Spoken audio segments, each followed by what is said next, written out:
I went back to my hometown to see my mates and get pissed up. They're like, what are you doing back? Is your acting career gone tits up? Said, just been away doing a play for time, so we didn't see you doing a fucking play online. I'm like, what kind of a fucking world is this? It's like if it ain't on social media now, it doesn't exist. And even though we all know it's boring as shit, I can't go a day without a 4-minute fix. Like, every day some bird takes a picture of her left tit, but disguises it, says she was taking a picture of her breakfast. I was just putting my fry up on Facebook in a crop top from Topshop and a full face of makeup.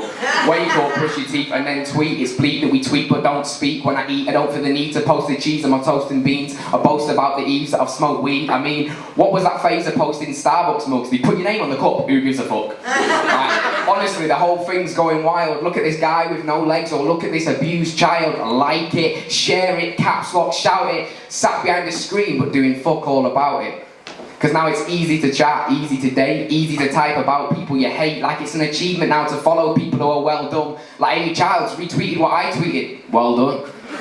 Believe, I'm not trying to preach, but if every time you stop to tweet, you stop to speak to someone on the street who's in need, who hasn't got money to eat, I maybe told them a joke and got them laughing back, you're making impacts in real life and not on an app. Imagine that.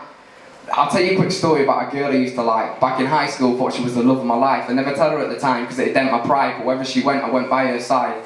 So much so, I was laughed at. But I'd have skipped any maths class to smash that. We flirted at first, but got past that, became really good mates, fast track. To 2 years later, we'd grown apart. Now, she weren't the same girl that I knew at the start, but that's a natural part of life. People come and people go. Except all the knobheads pop back up now, the people you may know. So I had her on FB and she accepts me. Wonder what she's been up to the past 7 years, let's see. Now my evening's spent solely fixed, flicking through her posy pics like a nosy bitch. I can see that right now she's on a night out. She took the time to write out how good a night she's having with a slight pout, drawn an eyebrow, stood with a bud in front of the club sign. So I judge on how it looks, she must be having a good time. A week later, I'm out of work, so I'm updating my CV, got my Mac on my lap, watching Lane TV, news screen, news feed, can't believe what I see. We're gonna miss you so much, Lindsay. R.I.P.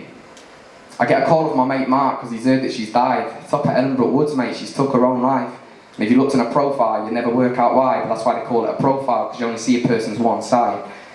I just seem to remember an easier time where we were free to be and didn't have to define who we were online through pictures and statuses, or having friends and followers to determine what our status is. Look, I love a festival, but I'm short if you couldn't tell. Now I've got to compete with these fucking camera phones as well. Like, everyone's so obsessed with capturing the moment and locking it, I'm like, is anyone at this concert just fucking watching it? Like, I took a girl on a date to see a play as a present, and we got to the break and she just wasn't present. I try and engage and get a grunt off her. She's thanking at Tom Gill, but that Tom Gill stood in front of her. So I went back to my hometown to see my mates and get pissed up. What happened to your rap career gone tits up?